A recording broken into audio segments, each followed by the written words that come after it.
டேய், இன்னும் கொஞ்ச நேரத்துல அருணுக்கும் கல்பனாவுக்கும் கல்யாணம் நடக்க போகுது. ரஞ்சிதாவோட அவன் சேரணும்னு நினைக்கிற ஆசைக்கு சங்கோதியாச்சுடா.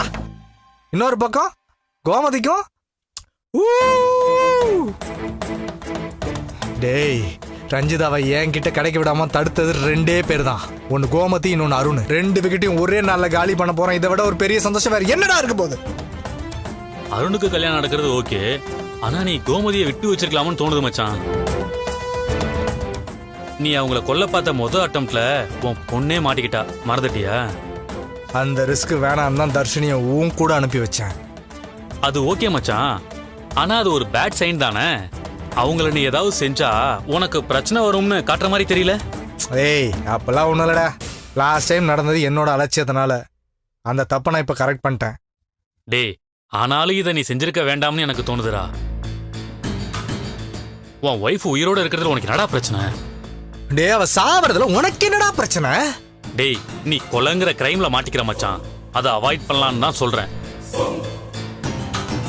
டேய், நீ ரஞ்சிதாவை கல்யாணம் பண்ணிக்கிட்டாலும் நீ கோமதியை உன் கூட வச்சுக்க தயாரா தானே இருக்க. அவங்க அதை ஏத்துக்கிட்டா உனக்கு சிக்கலே இல்லையே. அந்த ஆங்கிள் நீ கோமதி கிட்ட பேசி பாத்தியா? இல்லடா, பேசினாலும் அவ ஏத்துக்க மாட்டாடா. அவ என் மேல எவ்வளவு பொசசிவா இருக்கான்னு எனக்கு தெரியும். அதுவும் இல்லாம இப்ப அவளுக்கு என்ன பத்தின எல்லா உண்மையும் தெரிஞ்சிருச்சு.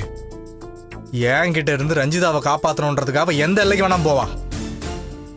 அவளை இம்மீடியட்டா இல்லாம பண்றது மட்டும்தான் எனக்கு சேஃப். அவங்க திடீர்னு செத்துட்டா ரஞ்சிதாவுக்கு உன் மேல சந்தேகம் வராதா?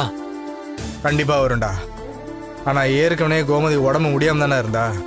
எப்ப வேணா அவன் சாவலான்னு எதிர்பார்த்த விஷயம் தானே. எனக்கு ஃபேவரா டாக்டரும் சாட்சி சொல்லுவாங்க. சோ எனக்கு எந்த பிரச்சனையும் வராது. டேய் மச்சான், அதுக்காக நான் சொல்ற விஷயம். கோமதியோட சாவு, அருணோட கல்யாணம், நினைச்சது நடக்க போகுதுன்னு ஹாப்பி மூட்ல இருக்கண்டா. நீ நெகட்டிவா ஏதாவது பேசி அதை கெடுக்காது. அருணுக்கும் கல்பனாக்கும் கல்யாணம் நடக்க போற அதே நேரத்துல என் வீட்டுல வேற ஒரு டிராமா நடக்கும். இப்ப நீயும் நானும் என் வீட்டுக்கு போவோம். அண்ணம்மா எப்பவோ வீட்டுக்கு வந்திருப்பா. நான் போனதும் அம்மா இன்னும் எழுந்திருக்கலங்க அப்படின்னு என்கிட்ட சொல்லுவான். நான் நேரா ரூமுக்கு போய் கோமதியை எழுப்புவேன்.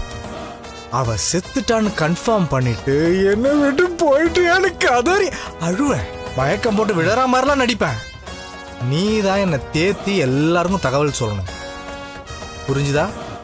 சரி, ஓகே மச்சான். உனக்கு ஈக்குவலா நானும் பர்ஃபார்மன்ஸை போட்டு தாக்கிடுறேன். வாடா போலாம். பாக்குறேன்.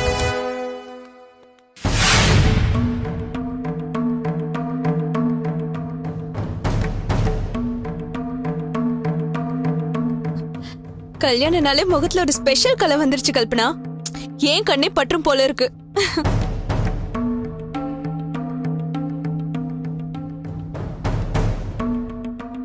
ஹே கல்பனா, ஒரு பொண்ணை இன்னொரு பொண்ணு பாராட்டுறதுலாம் நடக்கவே நடக்காத விஷயம். எந்த ஈகோவும் இல்லாம நானே உன்னை பாராட்டுறேன். நீ எந்த ரியாக்ஷனுமே இல்லாம இப்படி உட்கார்ந்துட்டு